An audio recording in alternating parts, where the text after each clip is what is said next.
Sometimes you allow things without even realizing you're allowing them.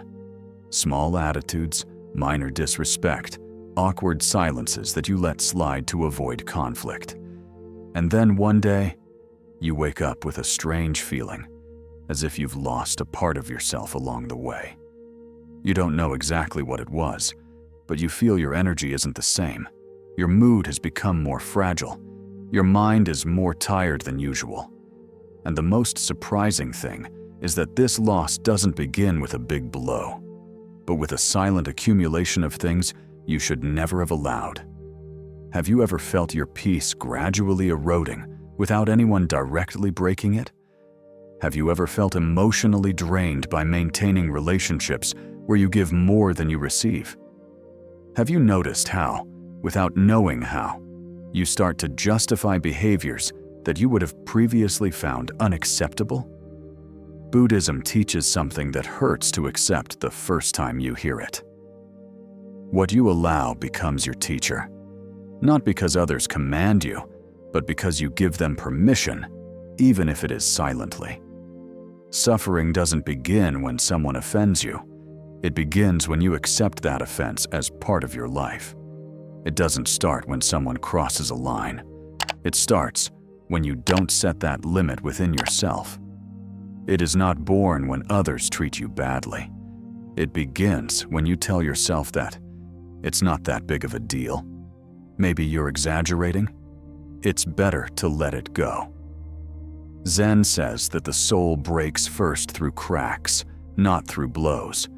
It is the invisible cracks that drain your strength, the constant criticism you normalize, the lack of reciprocity you justify, the indifference you tolerate, the subtle manipulation you pretend not to see.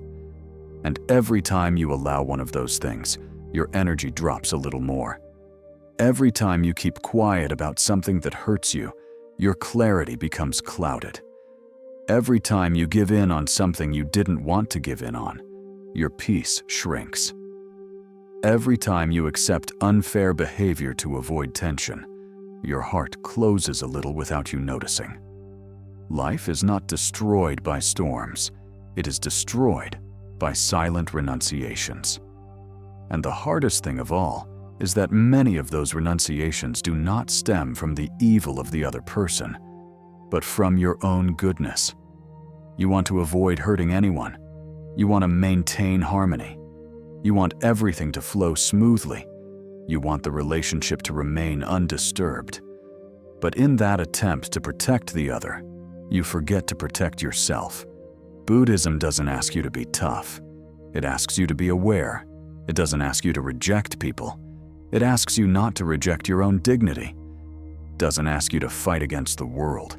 It asks you not to fight against your own inner voice, because there are moments when your soul whispers to you, "This is not right." But you reply, "I don't want any trouble." And so, what should have been a boundary becomes a wound. What should have been a stop becomes a void. What should have been a clear decision turns into a slow, drawn-out process. In Zen philosophy, there is a profound practice called the purity of the vessel. The glass represents your inner peace. Every time you allow something that hurts you, a drop of murky water falls inside. An unfair criticism, a drop. A hurtful comment disguised as a joke, a drop in the ocean. A lack of respect that you keep quiet about, a drop. An emotional obligation you didn't want to accept, a drop. A subtle manipulation that you sense but ignore, another drop. And although each drop may seem small, one day your glass will no longer contain pure water. You no longer know who you are when you try to please. You no longer know what you feel when you stay silent to keep the peace. You no longer know what you want because you have lived too long adapting to the desires of others.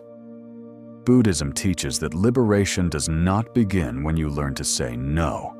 It begins when you recognize all the things you have unintentionally said yes to. It begins when you honestly see the things you have allowed out of fear, tiredness, habit, or misunderstood love. And here arises the first truth that you must never allow, even if it hurts to acknowledge it. Never let anyone minimize your pain.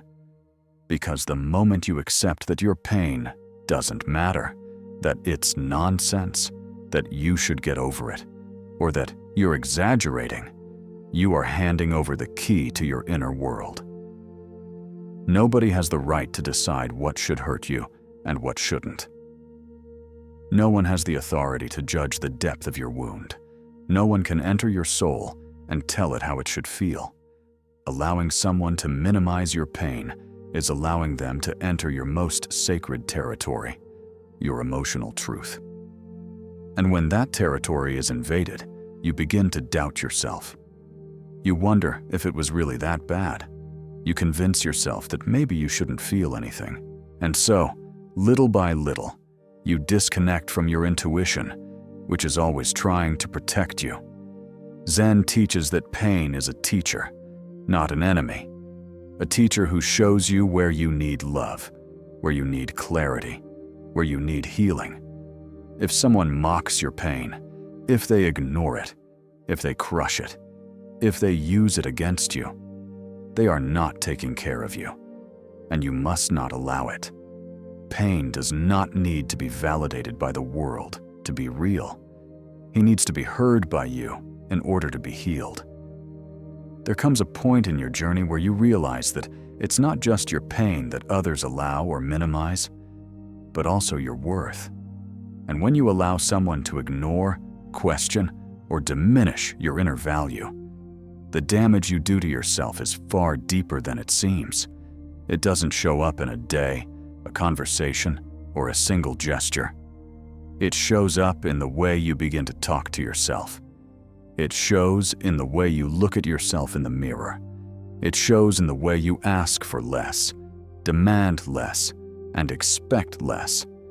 You can see it in how, without realizing it, you start to shrink inside. Therefore, there is a second thing you should never allow anyone to do: make you doubt your worth. Doubting your worth doesn't happen when the other person insults or openly despises you. That aggression is easy to see. True doubt takes root with small things: a casual comparison, a comment disguised as a joke, a lack of recognition that becomes a habit, an indifference that forces you to make more of an effort than necessary to be seen. It's that subtle gesture that makes you feel like you're not enough. You have to earn the affection. You should try your place, that your presence is worth less than theirs, that you must fight to be taken seriously. Zen teaches that the root of all human suffering arises when you forget who you are. And there is no deeper forgetting than allowing another person to determine your worth. Sometimes that person doesn't do it with bad intentions. They simply don't know how to see. He doesn't know how to recognize. She doesn't know how to love from a place of awareness. He doesn't know how to validate without checking. But just because someone doesn't see your value doesn't mean you should stop seeing it yourself. The problem is not that the other person doesn't recognize it. The problem is that you start looking for your worth in the wrong eyes. When you allow someone to make you doubt yourself, you begin to move away from your essence. You become smaller to fit their expectations. You become quieter so as not to disturb anyone. You become more accommodating to avoid conflict. You become more dependent on their approval, as if your light needs permission to turn on. But a light that needs permission is no longer light. It is a shadow of itself. Buddhism says that every human being is born with a Buddha spark, a seed of clarity and profound, unwavering, luminous dignity. No matter how many mistakes you make, how many falls you experience, how many dark stages you go through, that spark never goes out. It is only covered. He's just hiding. He just sleeps. And every time you allow someone to make you doubt your worth, that spark gets covered up a little more. Perhaps you have experienced it. Someone downplays your achievements, and you smile as if nothing happened. Someone never acknowledges your effort, and you tell yourself it's normal. Someone compares you to others, and you pretend it doesn't hurt. Someone makes you feel replaceable, and you respond with more dedication. Someone only seeks you out when they need something, and you accept it as if it were natural. Those are the cracks where doubt seeps in. And the danger of doubt is not what you think of yourself once. It's what you start thinking every day, without noticing that it has already changed the way you breathe, walk, relate, ask, and love. Zen teaches that the dignity of being is not negotiable. It's not for sale. It is not requested. No begging. It does not depend on external recognition. Dignity is a fact. It's inherent. It's yours. And nothing and no one has the authority to take it away, except you when you forget that you have it. That's why this second truth is so important. Never let anyone make you feel less than you are. Someone who truly loves you doesn't belittle you. It doesn't compare. It doesn't punish you with silence. He doesn't ignore you when you need to be seen. It doesn't make you feel like your presence is a burden, a weight, or a favor. Whoever loves you from a place of conscience supports you. He, she is listening to you. It recognizes you. It reminds you of your strength when you forget it. It accompanies you without asking you to give up on yourself. But when you allow someone to erode your value, even a little, that erosion becomes a habit. And when it becomes a habit, you start living for others and not for yourself. You start asking for less than you deserve. You start to accept what hurts. You start justifying the unjustifiable. Your spirit wasn't made for that. Your spirit was made to expand, not to shrink.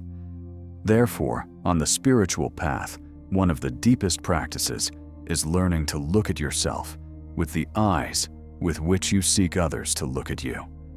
Learn to validate your own presence, respect your own decisions, to honor your own voice. When you remember your worth, you stop accepting crumbs, stop justifying disrespect, you stop begging for recognition, you stop shrinking to fit into places too small for your soul. And something wonderful happens. When you recover your inner worth, life begins to treat you with the dignity you give yourself. The links are ordered.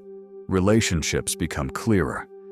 Energies that no longer resonate drift away on their own.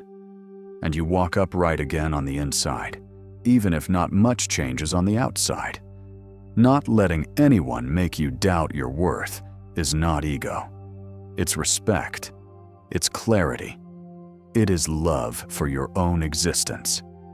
And from that clarity, even deeper lessons emerge. Those that have to do with the emotional dynamics you accept, with the burdens that do not belong to you, with the silence that suffocates you, with the disconnections that you normalize, and that you should never allow. There are behaviors that don't hurt immediately, but they wear you down slowly. They aren't direct blows, but a constant drip.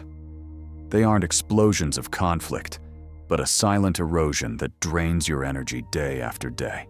One of these behaviors is so common that many people don't even recognize it as harmful until they've already lost their inner balance. It's something you should never allow, even though almost everyone normalizes it. Don't allow yourself to carry emotional responsibilities that don't belong to you. There are people who, intentionally or unintentionally, unload their emotions onto you like someone unloading a heavy backpack. They give you their anxiety, hoping you'll calm it. They give you their guilt, hoping you'll alleviate it. They give you their anger, hoping you'll contain it. They give you their frustrations, hoping you'll resolve them. They give you their decisions, hoping you'll think them through. And you, without realizing it, accept that burden because you want to help, because you don't want to disappoint, because you believe it's the right thing to do, because you feel that you're already there. But that burden is not yours to bear. Zen teaches that each person is responsible for their own inner river, from their pain, from its history, of your peace.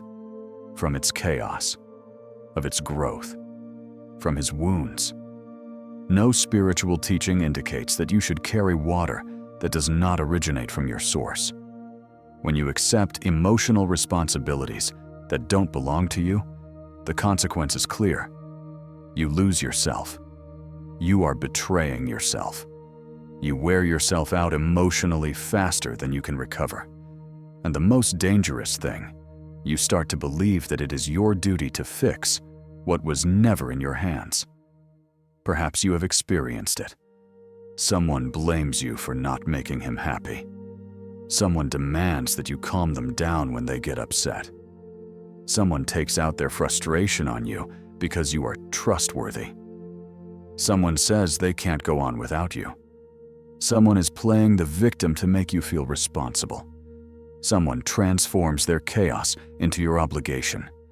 And you, driven by your sensitivity, your compassion, your desire to help, your good intentions, accept the burden without question. But something inside you begins to fade. Buddhism distinguishes between compassion and attachment. Compassion accompanies, supports, and respects the autonomy of the other. Attachment tries to save, repair, and control what is not yours to control. When you carry other people's emotions, you're not being compassionate, you're being dragged along. And no one can walk the spiritual path dragged along by the emotions of another. Taking emotional responsibility for others becomes manipulation when the other person expects you to solve what they don't want to face.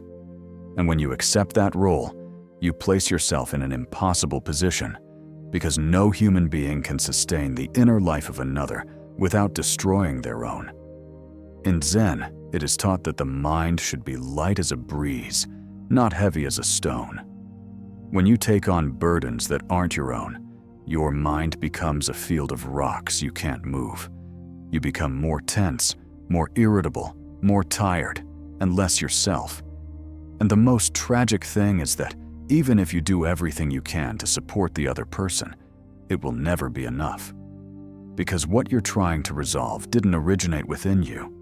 You can't heal a wound that isn't yours. You can't bring clarity to someone who refuses to see it. You can't bring order to a chaos that isn't yours. That's why this lesson is so crucial. Don't let anyone turn their emotional world into your obligation. You can come along, yes. You can listen, yes. You can hold my hand, yes. But you can't carry someone else's entire life on your shoulders. Love is not a burden. Friendship is not a burden. The bond is not a permanent emotional obligation. Someone who loves you consciously doesn't want you to be their bulwark. They want to walk with you, not on top of you. Someone who appreciates you doesn't use you as a constant refuge, but humbly shares their process with you, not demandingly. This lesson is also important because when you carry what is not yours to bear, life sends you signs. Your body tenses up. Your mind is confused. Your emotions are stirred. Your energy is drained. Your mood fluctuates. Your intuition is weakening. That's how the soul says, "This is not yours." But you still stand by it. And while you hold on to it, you become uncentered. You empty yourself. You move away from yourself. Buddhism invites us to observe without judging, but also to let go without guilt. Letting go of the responsibility to heal the other person. Let go of the need to be the savior. Let go of the fantasy that you can control other people's pain. Let go of the idea that without you, the other person will not be able to move forward. No one progresses if they walk from a place of dependency. And nobody grows if you solve for them what life asks them to face. Not taking on other people's responsibilities doesn't make you a cold person. It makes you a conscious person, free, healthy, present. It brings you back to your center so you can support yourself without feeling like you have to be everyone's constant support. And when you honor that clarity, something extraordinary happens. People are starting to take charge of their lives. Start looking at your own pain. Start facing what you avoid. Start to stop giving to others what is rightfully yours. Your lightness inspires responsibility. Your limits inspire maturity. Your clarity inspires growth. Because when you don't allow someone to carry what isn't yours, you teach the other person, without words, that they can do it for themselves too. There's something even more subtle, something that drains you without you immediately noticing. It doesn't come with shouting, confrontations, or direct blame. It comes with calculated silences, unexpected coldness, and distances you don't know how to interpret. It comes when they make you feel like you've done something wrong, even if you haven't. And if you don't realize it in time, this can weaken your self-esteem more than any harsh words. Therefore, there is something else you should never allow from anyone. Do not allow someone to use silence as punishment. Silence is a powerful tool. It can heal, it can soothe, it can connect, but it can also manipulate. Conscious silence is peace. Silence used as a weapon is emotional violence. When someone withdraws their communication with you to control you, they are not seeking harmony. They are seeking power. When someone avoids you to make you feel guilty, they are not trying to clarify. They are trying to make you give in. When someone stops talking to you, hoping you'll guess what you did wrong, they're not communicating. They're punishing you. Zen teaches that silence is sacred, but it also teaches that using it to subdue another's mind is a subtle form of manipulation that destroys inner clarity. Perhaps you have experienced it. One day, someone acts with sudden coldness. He talks to you as if you were invisible. Avoid looking into your eyes. He answers you with monosyllables. He excludes you emotionally without explanation. And you, far from getting angry, start wondering what you did wrong. Even if there is no specific reason. Even though nothing has happened. Even if the other person is dealing with their own chaos or emotional immaturity, you blame yourself. You fill the gaps with harsh interpretations. You kneel emotionally to regain a closeness you shouldn't have to beg for. That's the effect of punitive silence. It forces you to apologize, even when you shouldn't. It forces you to overexert yourself to restore a harmony that the other person broke. It forces you to walk carefully, as if your presence were a problem. It forces you to adapt, so that the other person stops punishing you. Buddhist teaching says that what you anxiously seek becomes your master. And nothing generates more anxiety than silence used as a weapon. When you allow this behavior, you condition yourself to avoid conflict at any cost, even if it means betraying your truth. You start speaking more softly. You start to be afraid of bothering someone. You start choosing words with excessive caution. You begin to ask for permission to exist in the relationship, and the other one perceives it. He senses that his silence has power over you. He senses that you are afraid of losing his attention. He senses that you give in to keep him close. And even if he's not aware of it, he keeps using it, because it works. Zen teaches that no relationship can grow if one of the two breathes with fear. And punitive silence creates fear. Fear of being you. Fear of making a mistake. Fear of saying what you feel. Fear of setting limits. Fear of losing something that perhaps was never really there. But here is the truth that sets you free. The silence of others says nothing about your worth. It says everything about his emotional maturity. The person who uses silence to punish does not know how to communicate, does not know how to manage, does not know how to hold an honest conversation. And it's not your responsibility to educate her, nor is it your obligation to pursue her emotionally. You certainly don't have to adapt to that game to maintain peace. True inner peace is not born when you avoid conflicts, but when you avoid patterns that destroy your soul. Not allowing punitive silence does not mean confronting. It means not falling into the trap. It means not giving in to recover a voice that the other person decided to take away. It means not apologizing for existing. It means not running after someone who hides to control. From the Buddhist perspective, the highest response to this type of manipulation is serene presence. Don't beg. Don't beg. You're not making excuses. You don't adapt. You simply maintain your center. When you don't react to the silent provocation, the technique loses all its power. The other person is left with their silence, facing their own emptiness, because they can no longer use it to move your inner world. And then something deeper happens. You realize that your life is too sacred to live waiting for other people's words. Your heart is too precious to subject to emotional punishment. Your energy is too precious to waste, guessing what someone else doesn't express. Your peace is too important to put in the hands of someone who takes it away and returns it as it suits them. When you stop allowing silence to be a weapon against you, you recover a part of your soul that you had unknowingly given away. You take another deep breath. You feel your center again. You walk with dignity again. You remember again that the most valuable presence you have is your own. And from that energy, life teaches you something even deeper, that there are bonds that are sustained by love, and bonds that are sustained by fear. And the latter should have no place on your spiritual path. There are behaviors that don't hurt immediately, but they gradually distort your relationship with yourself.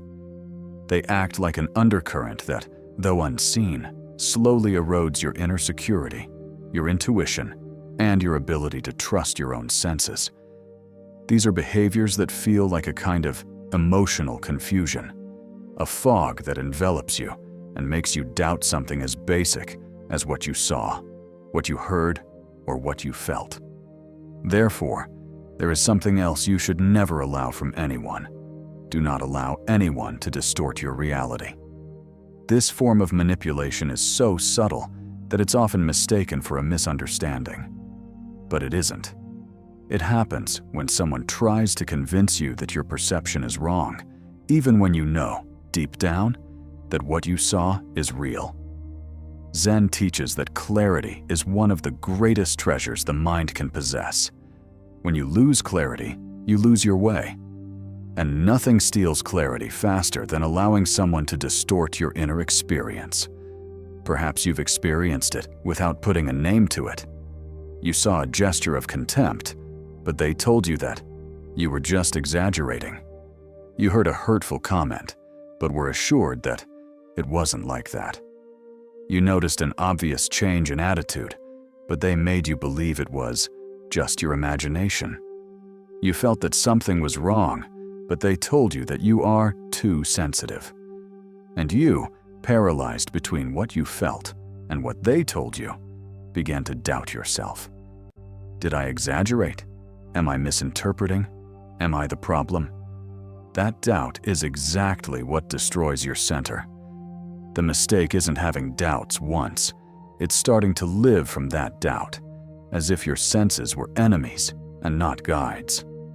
When you allow someone else to rewrite your reality, you relinquish your intuition, and intuition is the most important spiritual organ you possess. Zen says, perception is the first teacher. He who denies it is lost. When someone distorts what you've experienced, they steal your inner teacher. It steals your reference. It steals your trust. It steals your truth. And a person disconnected from their truth is extremely manipulable. People who distort reality are not seeking to clarify. They are seeking to control the narrative. They want you to doubt yourself so that you depend on their version. They want you to trust their words more than your senses. They want you to believe that what you perceived wasn't real, that only their interpretation is valid. They want to mold your mind to fit their story. But your perception is not a mistake. It is a reflection of your awakened consciousness. When you allow someone to distort your reality, you give them permission to enter your mind. And when someone enters your mind, they can move your emotions, your decisions, and your boundaries from within, without raising their voice. That is why Buddhism insists on a practice that is as simple as it is profound. Always return to the first sensation, that initial impression before thinking too much, before justifying, before analyzing, before you adapt. The first feeling is almost always true because it comes from your intuition, not from fear. The confusion arises later, when the other person intervenes with their words, their explanations, their narrative, and their arguments. But the first feeling is yours. It is born within you. It cannot be manipulated from the outside. When you return to it, you regain your center.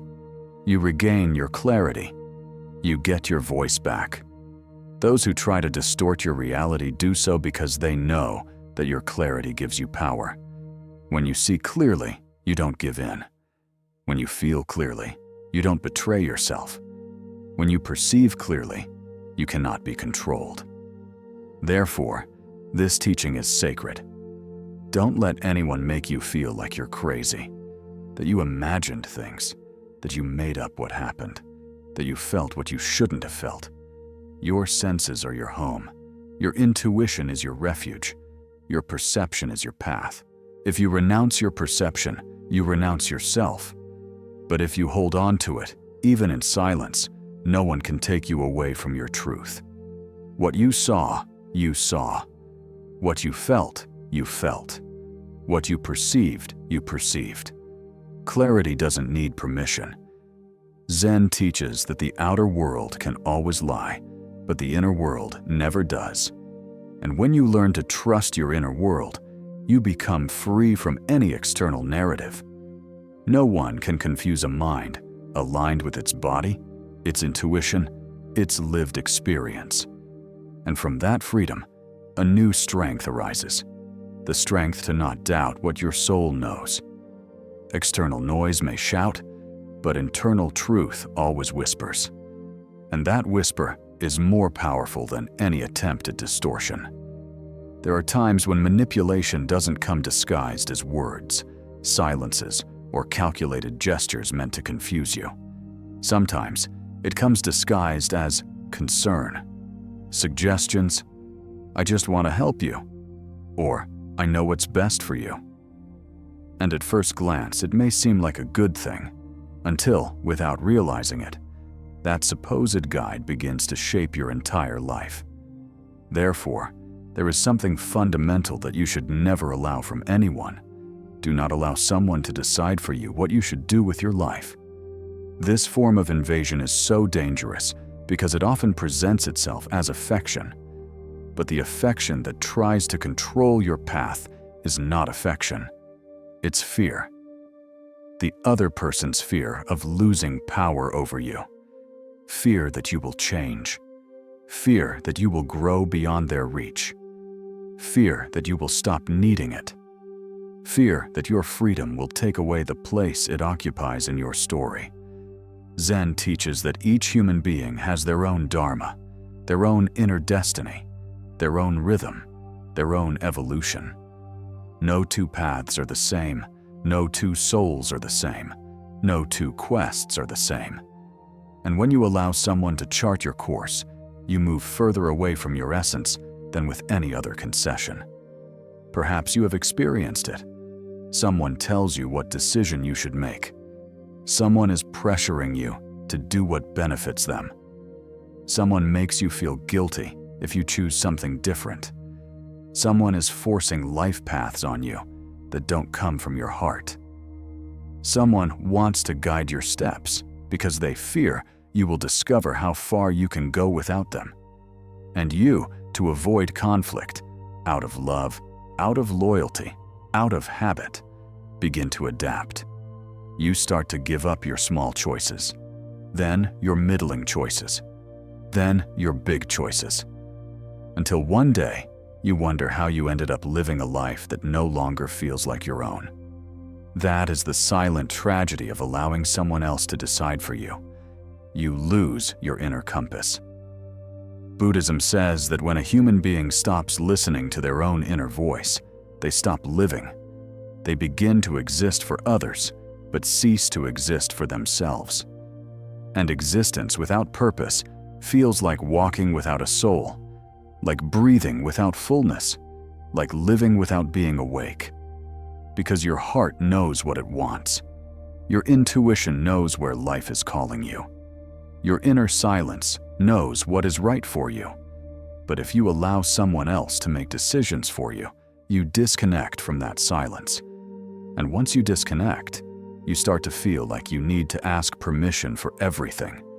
To move forward, to change, to grow, to desire, to dream. That's not spiritual life. That's emotional captivity. There are people who, when they see your light growing, try to guide you for your own good. But in reality, they're guiding you out of their own fear. They don't want you to make mistakes, but they also don't want you to take flight. They don't want you to get lost, but they also don't want you to explore. They don't want you to suffer, but they also don't want you to be completely free. Zen teaches that the greatest act of true love is to allow the other person to follow their path, even if that path does not coincide with your desires. To love is not to lead. Love is not about molding. To love is not to decide for the other person. To love is to accompany without interfering, to support without controlling, to guide without pushing. And here emerges a truth that profoundly liberates. When you allow someone else to decide for you, you relinquish your spiritual power. That power is not domination, it is inner freedom. The freedom to make mistakes, the freedom to learn, the freedom to grow, the freedom to choose something different from what others expect, the freedom to build a life that honors your soul, not the fears of others. Every decision you make from within yourself strengthens your spirit. Every decision you make under pressure weakens him. Every time you choose from your intuition, your center expands. Every time you choose from guilt, your center contracts. And when you allow others to decide for you, your dreams slowly wither, like a plant that receives no light of its own, only the shadow of others. Life doesn't ask you to be perfect. It asks you to be authentic. It doesn't ask you to follow the paths of others. It asks you to listen to your own. It doesn't ask you to submit. It asks you to wake up. It doesn't ask you to please. It asks you to be true. Spiritual freedom begins when you say internally, "My path is my own. My decisions are mine. My life is my own. And whoever truly loves me will learn to walk beside me, not in front of me." And something extraordinary happens when you regain this power. Decisions that used to scare you begin to feel lighter. The doubts that once paralyzed you become less intimidating. External pressure loses strength.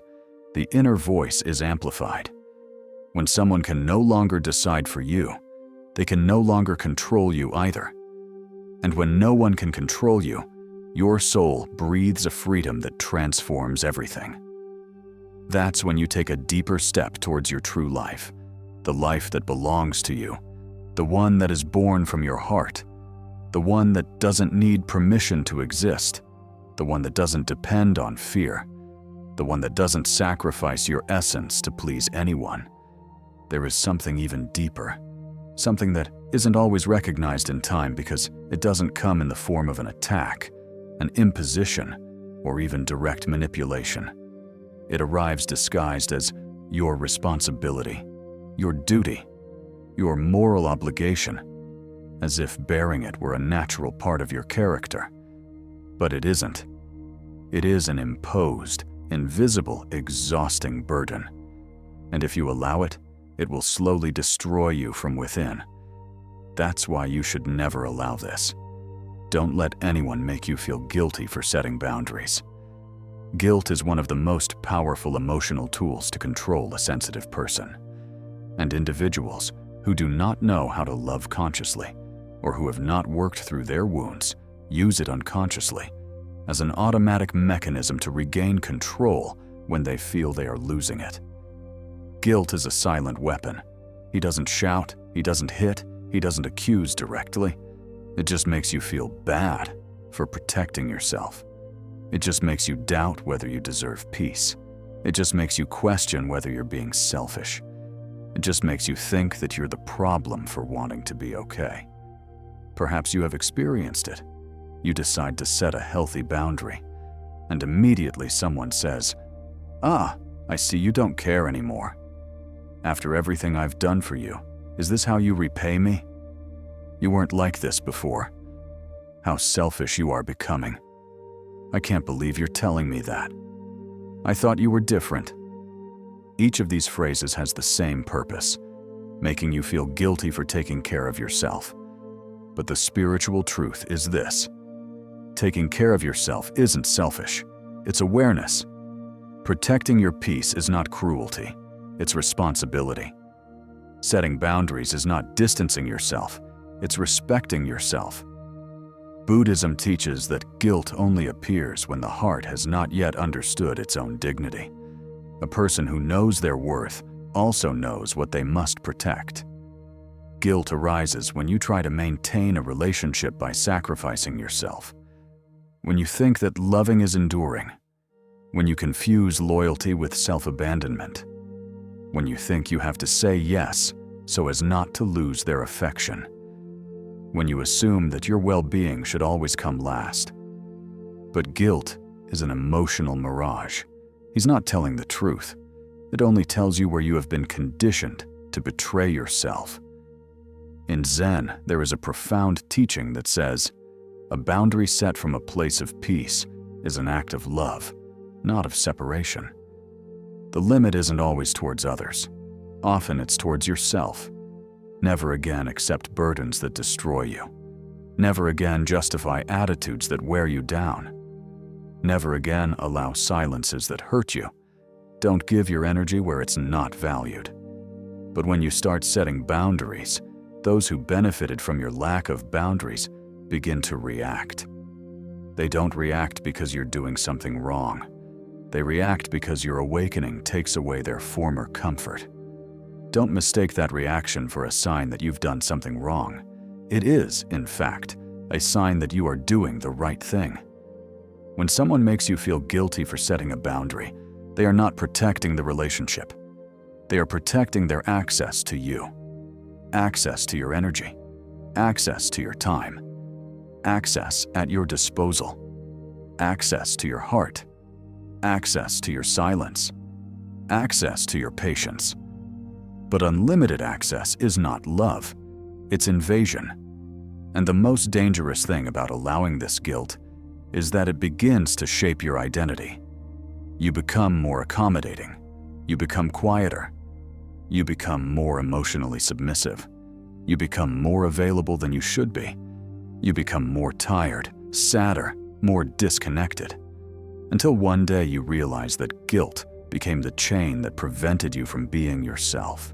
Buddhism teaches that one of the greatest acts of enlightenment is understanding this. Your inner peace is your most important spiritual responsibility. You cannot give love from a place of resentment. You can't offer presence from a place of exhaustion. You cannot be compassionate from a place of sacrifice. You cannot walk the path of Dharma while betraying yourself to please others. Setting boundaries doesn't distance you from the world. It brings you closer to your center. It gives you back the dignity you lost in silence. It gives back the respect you gave amid doubts. It gives you back the peace you sacrificed amidst guilt. When someone tries to make you feel guilty for protecting your peace, remember this: the fault lies with the one who doesn't accept your limits, not the one who puts it. The fault lies with the one who wants you to be limitless, not the one who understands that you are human. The fault lies with the one who seeks control, not the one who seeks harmony. Someone who loves you from a place of awareness will respect your boundaries, even if they don't fully understand them. Whoever does not respect your boundaries will never respect your soul. And your soul is too sacred to continue giving it to those who only receive it when it suits them. When you understand this, guilt loses its power. It no longer paralyzes you. It doesn't confuse you anymore. He no longer manipulates you. It no longer chains you. You feel a kind of inner awakening, clear, soft, powerful. A return to you, to your breath, to your dignity, to your truth. And from that truth, you move on to another, even deeper teaching about what should never be allowed. Those dynamics that steal your peace from within without you even noticing. There's something more subtle than guilt, quieter than punitive silence, more damaging than the decisions others try to make for you. Something that, if you allow it for too long, can break your spirit without anyone around you noticing. And it doesn't break because it's loud, but because it's constant. He doesn't break it because it's violent, but because it's repetitive. It doesn't break because it's obvious, but because it becomes normalized. It's something you should never accept from anyone. Don't let anyone ridicule your emotions. Ridiculing someone else's emotions is an act that operates at the deepest level of being. It's not just mockery, not just a hurtful remark, not just a sarcastic gesture. It's a message straight to the heart. What you feel is not valid. What affects you shouldn't affect you. Your sensitivity is a problem. Your excitement is exaggerated. Your sadness is silly. Your pain is ridiculous. Your fear is childish.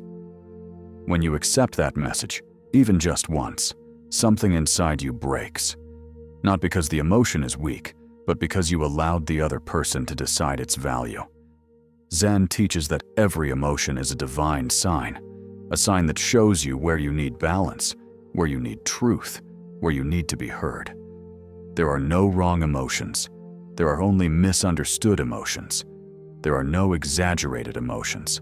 There are emotions not examined in depth. There are no ridiculous emotions. There are emotions that expose truths that others prefer to ignore. When someone ridicules your emotions, they are not saying anything about you. They are showing their inability to be present with the human element. Ridicule is avoidance. To ridicule is to dodge. Ridicule is a defense against authentic emotional contact. Ridicule is a way of not taking responsibility for one's own shadows.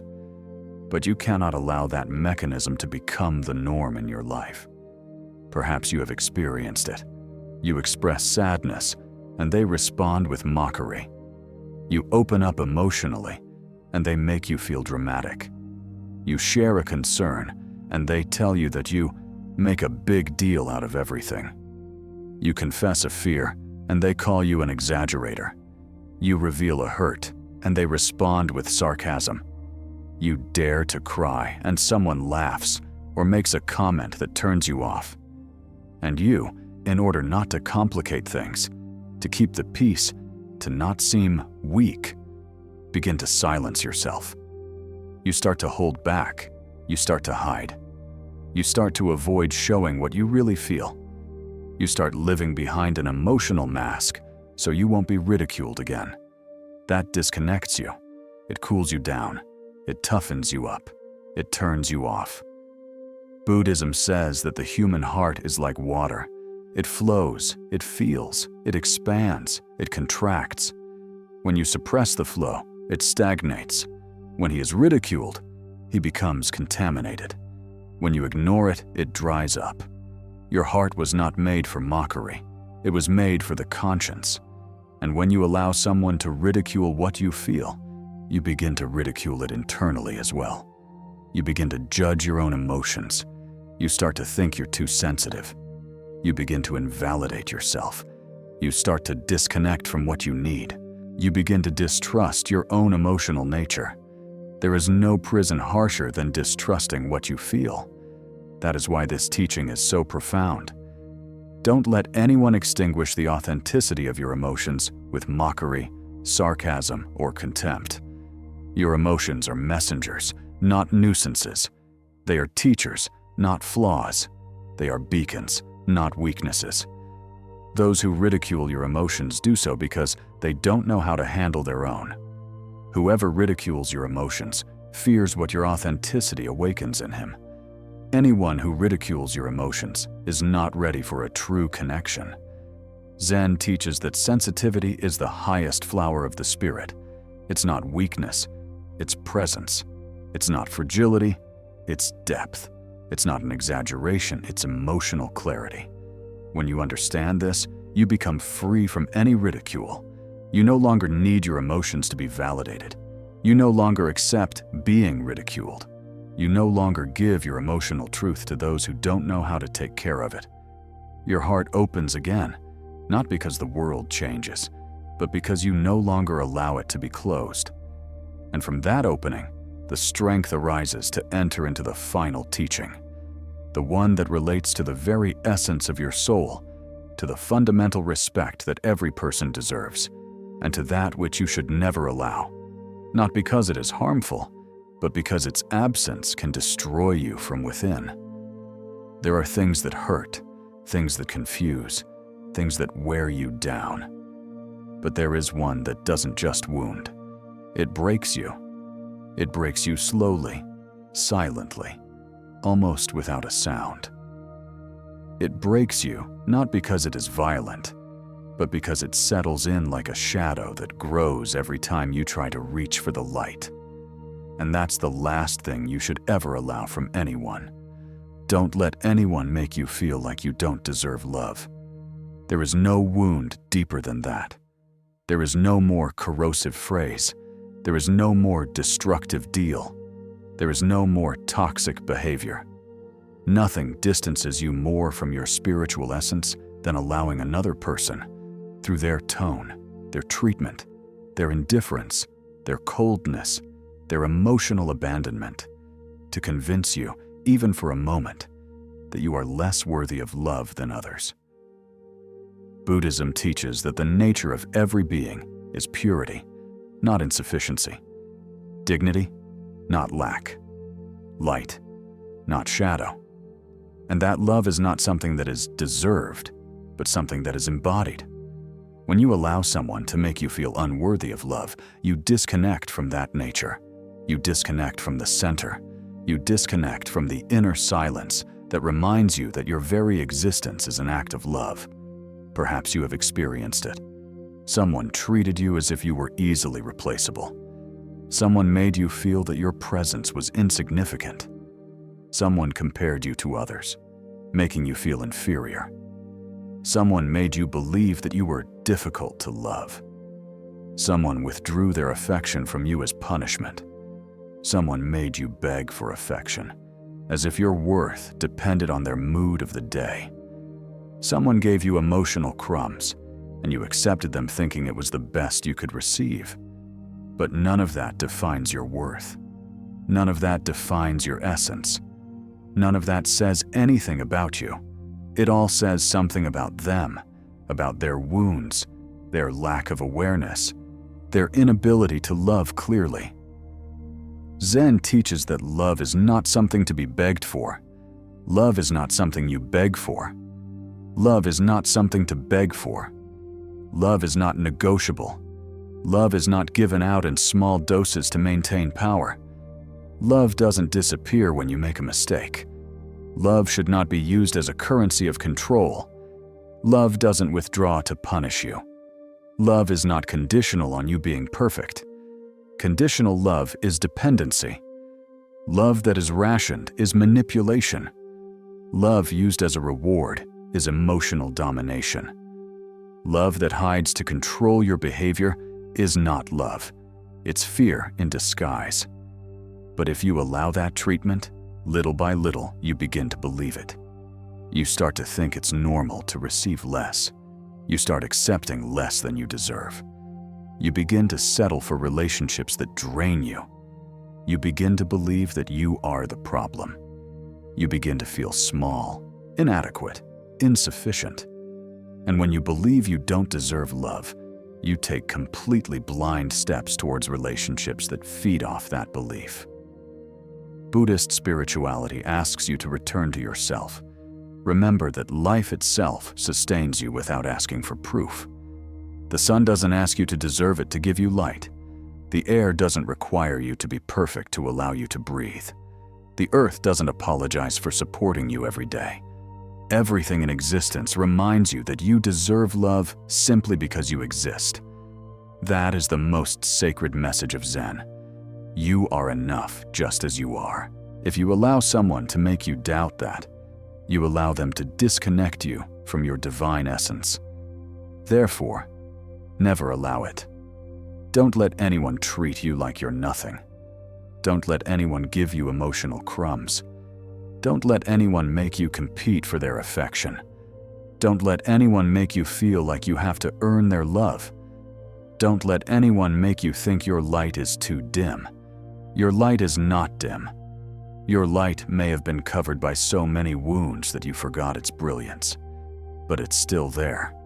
She keeps waiting for you to recognize her. She keeps waiting for you to honor her. She keeps expecting you to protect her. Healing begins when you say, even if it's silently, I also deserve love. I also deserve respect. I also deserve peace. These words don't change the other person, but they change you. They return you to your center. They restore your dignity. They bring you back to that deep part of yourself that was never broken, just hidden. And from that center, from that inner voice that raises its head again, comes the true closing of this message. Others can only hurt you when you forget who you are. But when you remember who you are, your soul stops begging, your limits stop trembling, your energy stops fading. Don't let anyone decide your worth for you. Don't let anyone dim your light. Don't let anyone steal the peace that has belonged to you since you were born. Your spiritual work is not to avoid pain. It's about avoiding abandoning your center. Because when you are centered, no one can walk all over you. No one can manipulate you. No one can extinguish you. Not because you're tough, but because you're aware. Not because you are invulnerable, but because you are real. Not because you're perfect, but because you're present. And a person who is present is a free person. Free from guilt. Free from fears. Free from manipulation. Free from those who do not know how to love. Free to live from the deepest truth that Buddhism teaches. Who you are is already enough, and your peace is non-negotiable.